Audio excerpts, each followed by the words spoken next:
अस्सलाम वालेकुम। Against Australia ODI series के लिए पाकिस्तान का जो स्क्वाड अनाउंस किया गया है उसमें हमने देखा कि आज फिर मेरिट का कत्लेआम किया गया और वो जो एक वर्ड इस्तेमाल होता है पर्ची,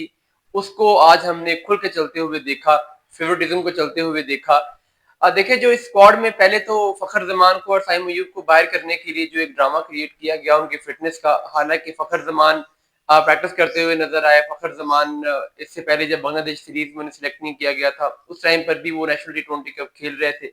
साइम अयूब भी अभी पीएसएल खेल रहे थे, उसके बाद उनका अचानक से अनफिट हो जाना और ओडीआई सीरीज से बाहर हो जाना कोई समझ नहीं आती। हालांकि वो ओडीआई के बड़े अच्छे बैट्समैन हैं, लेकिन अगर ये दोनों ओपनर अवेलेबल नहीं भी थे, इन केस हम मान लेते हैं कि ये वाकई अनफिट थे और ये दोनों अवेलेबल नहीं थे और इनकी जगह पे कोई और ओपनर पाकिस्तान ने खिलाना भी था, तो क्या वो शामिल हुसैन बनते थे? शामिल हुसैन लास्ट में बांग्लादेश सीरीज में गए, वहां पे उन्होंने क्या परफॉर्म किया, फिर वो पीएसएल में आए, पीएसएल में भी हमने देखा कि एक आधी इनिंग्स के अलावा कोई बड़ी इंप्रेसिव बैटिंग वो कर नहीं सके। और अगर उनको खिलाना था भी तो चलो टी20 में समझ आती भी है कि एक्सप्लोसिव इनिंग खेल सकते हैं, छोटा मोटा केमियो खेल सकते हैं, लेकिन ओडीआई के लिए जो सबसे बेस्ट सूटेड ऑप्शन थे वो समीर मिन्हाज थे। तो समीर मिन्हाज को बाहर कर दे के शमैर हुसैन को खिलाना ये किसी भी तरीके से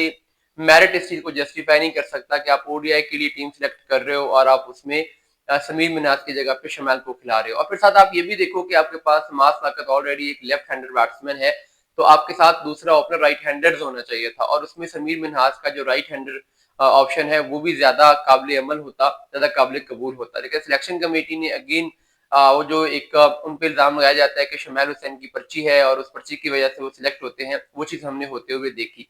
फिर कीपर बैट्समैन में मोहम्मद रिजवान को ड्रॉप करने की समझ नहीं आई। मोहम्मद रिजवान ठीक है, टी20 क्रिकेट में तो हम समझते हैं कि वो सूटेबल ऑप्शन नहीं है,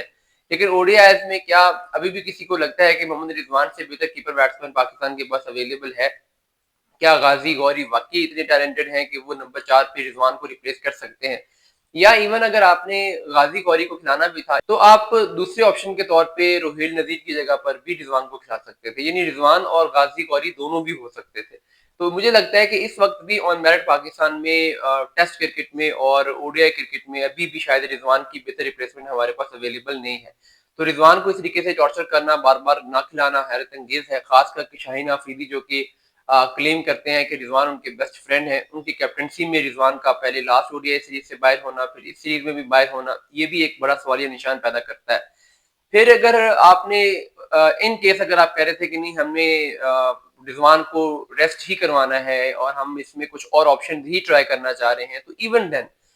रोहेल नजीर की जगह पे ओडीआईज में आपके पास जो बेहतर ऑप्शन थे वो उस्मान खान थे। टेस्ट क्रिकेट की हद तक रोहेल नजीर हूँ, साद बेग हूँ, जबरदस्त है, लेकिन जब आप ओडीआई में जाते हैं तो आपने देखा है कि पाकिस्तान के बाकी जितने भी कीपर बैट्समैन के ऑप्शन है उनमें उस्मान खान ने ही बेहतर परफॉर्म किया है। पीएसएल हो या नेशनल ओडीआई कप हो या जहां पर भी कहीं कोई व्हाइट बॉल कंपटीशन हुआ है उसमें उस्मान खान ने अपनी यूटिलिटी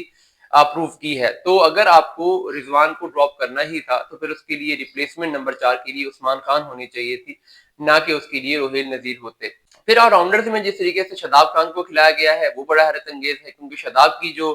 परफॉर्मेंसेज हैं आप उनको टी20 क्रिकेट की हद तक तो कह सकते हो कि चलो वो एक यूटिलिटी प्लेयर है, आपको कुछ फील्डिंग में रन बचा के दे सकते हैं, कुछ बैटिंग में कंट्रीब्यूट कर सकते हैं, तो चलो बॉलिंग में आप उनसे एक दो ओवर करवा भी लोगे या नहीं भी करवाओगे तो काम चल जाएगा। लेकिन ओडीआई में आपको एक ऐसा ऑलराउंडर चाहिए है जो कि आपको 8-10 ओवर करा के दे सके। तो क्या शादाब खान की बॉलिंग इतनी रिलायबल है कि आप उनसे 8-10 ओवर करवा सकते हो? मेरा नहीं ख्याल। तो शादाब खान को वनडे में खिलाना